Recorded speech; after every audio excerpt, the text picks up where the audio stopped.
Hello guys, मेरे YouTube channel में आप लोग का स्वागत है। तो आज प्रश्नावली 3.6 का क्वेश्चन नंबर 2 को आज हम बताऊंगा। तो आप अगर मेरे चैनल पर नए हैं तो चैनल को सब्सक्राइब कर ले, लाइक करें एंड शेयर करें। हाँ, बशर्ते जब वीडियो अच्छा लगे तब। आपको समझना भी ज़रूरी है, लाइक बाद में कीजिएगा, बट पहले समझिए कि हमें इससे कुछ सीखने के लिए मिल रहा है या नहीं। जब आप सीख लीजिएगा तब आपके ऊपर मर्जी है, जो चाहते हैं वो कीजिएगा। ओके, तो चलिए समय को बर्बाद किए बिना आज दूसरा को हम फर्स्ट क्वेश्चन को इस वीडियो में बहुत ही इजी वे में बताऊंगा ताकि आप कभी नहीं भूलिएगा। ओके, तो चलिए पढ़ना चालू करते हैं। निम्न समस्याओं को रैखिक समीकरण युग्म के रूप में व्यक्त कीजिए और फिर उनके हल ज्ञात करना है। फर्स्ट क्वेश्चन क्या है? ऋतु धारा के अनुकूल 2 घंटे में 20 किलोमीटर तैर सकती है और धारा के प्रतिकूल 2 घंटे में 4 किलोमीटर तैर सकती है।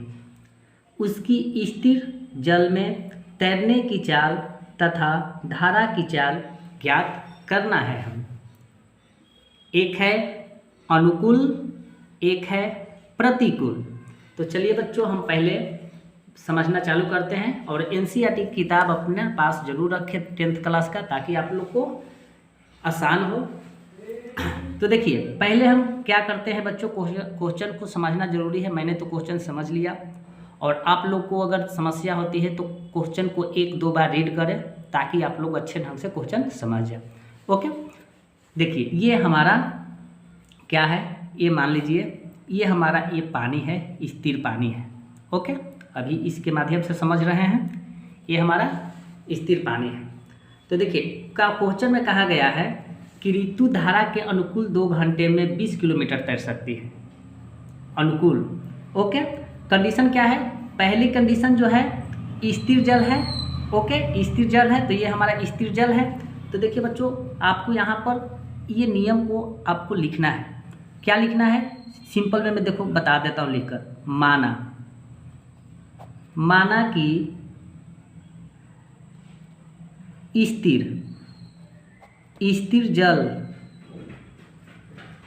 की चाल, स्थिर जल की चाल यानी अस्थाई जल की चाल हम मान लेते हैं x किलोमीटर पर घंटा। ओके, ये स्थिर जल की चाल हो गया। ओके, फिर क्या मानेंगे? फिर माना धारा की चाल, धारा की चाल को हम मान लेते हैं y किलोमीटर पर घंटा।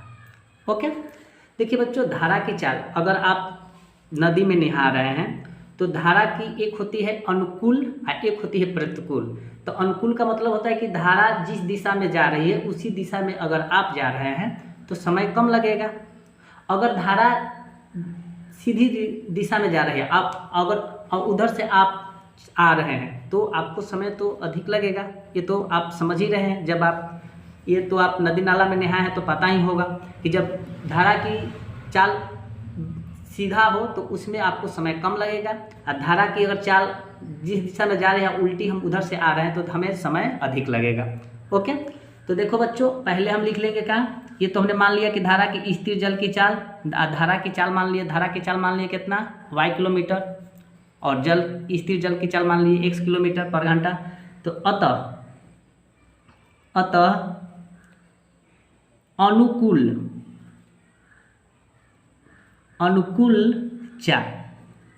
चाल अभी बताएं बच्चों। अनुकूल चाल में क्या होती है?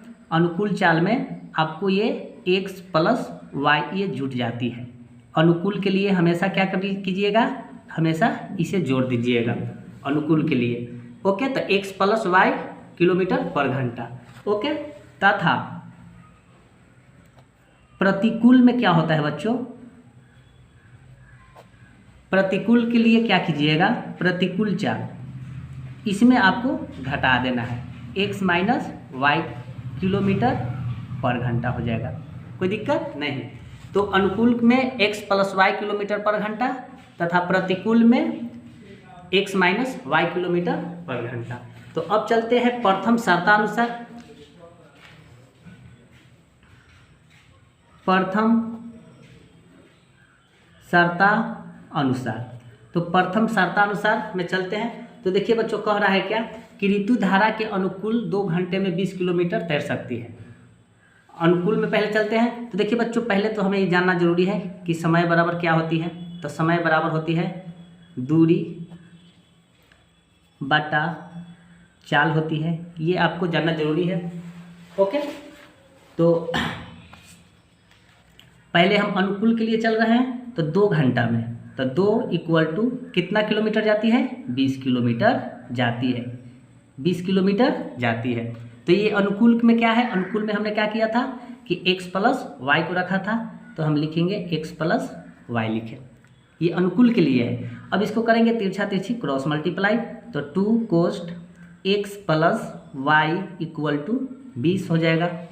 ओके, तो x plus y equal to 20 ई गुना है तो इस साइड आएगा, भागा में हो जाएगा। तो ये हमें 10 बार में कट जाएगा। तो x plus y equal to 10 हो गया। ये हमें समीकरण 1 मान लेते हैं। ये समीकरण क्या हो गया? 1 हो गया। ये अनुकूल के लिए होगा। किसके लिए हुआ बच्चों? अनुकूल के लिए। लिख देते हैं अनुकूल, अनुकूल के लिए हुआ। ओके, अब आते हैं द्वितीय शर्तानुसार में। द्वितीय शर्तानुसार। तो द्वितीय शर्तानुसार क्या होगा बच्चों? तो द्वितीय शर्तानुसार में ये तो अनुकूल हुआ, तभी प्रतिकूल के लिए यानी लिखेंगे प्रतिकूल। तो प्रतिकूल में बच्चों समय तो वही लेता है 2 घंटे में। समय क्या लेता है? वही लेता है। फिर कह रहा है कि समय प्रतिकूल के लिए 2 घंटा में 4 किलोमीटर भी जाती है। देखिए यहाँ पर 2 घंटा में 4 किलोमीटर जाती है प्रतिकूल के लिए। तो यहाँ पर भी लिखेंगे 2 इक्वल टू कितना किलोमीटर जाती है? 4 जाती है। तो ये प्रतिकूल में क्या है बच्चों? अभी बताएं कि प्रतिकूल में x माइनस वाई हो जाएगा। ओके, तो उसी प्रकार इसको भी करेंगे। 2 कोस्ट x minus y equal to 4 हो जाएगा। तो x minus y equal to 4 ई गुना में इस साइड आके भागा में होगा। 2 दूना का 4 यानी x माइनस वाई अब बराबर ही हो जाएगा 2। ये समीकरण हमारा क्या आ जाएगा? 2 आ गया। कोई दिक्कत नहीं है। अब बच्चों क्या करेंगे कि समीकरण 1 और 2 में रखेंगे। अब 1 और 2 को मान हम रखेंगे। तो देखिए बच्चों, इस प्रकार हम यहाँ पर लिख लेते हैं। समीकरण 1 और 2 से। तो समीकरण 1 क्या है? x plus y equal to 10 है। और समीकरण 2 क्या है? x minus y equal to 2 है। यही है ना समीकरण? देखिए यहाँ पर तो हमने ये तो मान रखा। अब इसे देखिए, प्लस माइनस 1 जाती है, क्या होगा? कट गया। x क्या हो जाएगा? 2x इक्वल टू 10 और 2 12। तो x इक्वल टू 12 अपॉन क्या हो जाएगा? 2 2 छक 12। तो x बराबर 6 आ गया। ये x का मान आ गया। अब x का मान समीकरण 1 और 2 में आप कोई में भी रख सकते हो, कोई दिक्कत नहीं है। तो x का मान समीकरण 1 में क्या करेंगे? रखने पर। तो एक समीकरण क्या है? तो एक समीकरण हमारा देखिए बच्चों यहाँ पर है। तो इसको यहाँ पर रखेंगे x plus y equal to 10। तो x का वैल्यू कितना आया है? 6 आया है। तो 6 प्लस वाई इक्वल टू 10। तो y इक्वल टू 10 ही प्लस से उस साइड जाएगा तो माइनस हो जाएगा 6। तो y इक्वल टू 10 में से 6 जाएगा तो 4। तो ये हमें y का मान आ गया। तो यहाँ पर लिखेंगे बच्चों क्या? अतः एकदम इजी वे में समझा रहा हूँ बच्चों आपको। इससे कोई इजी वे होबे नहीं करता है। एकदम समझिए कि आपको बहुत आसान तरीक़ा से समझा रहा हूँ। तो पहले हम क्या मान रहे हैं बच्चों? स्थिर जल के लिए माने थे। स्थिर जल की चाल हमने क्या माना था? 1 किलोमीटर माना था। तो x का मान कितना आया है? 6। तो यहाँ पर लिखेंगे 6 किलोमीटर पर घंटा। ओके, तथा बच्चों अब इसको हम धारा की चाल का माने थे। धारा की चाल हमने माना था y माना था। तो y का मान कितना आया है? 4। तो ये 4 किलोमीटर पर घंटा हो गया। तो यही आपका आंसर हो गया। अगर आपके पास एनसीईआरटी की किताब है तो एनसीईआरटी किताब 3.6 का 2 क्वेश्चन का फर्स्ट आप आंसर मिला सकते हैं। तो बच्चों आज की क्लास कैसा लगा अगर वीडियो अच्छा लगा हो तो प्लीज़ सब्सक्राइब कर लें और इस तरह के वीडियो देखने के लिए हमें ज़रूर सब्सक्राइब करें। आपको एनसीईआरटी का पूरा सॉल्यूशन मिल जाएगा। तो जय हिंद बच्चों, टेक केयर, अपना ध्यान रखें।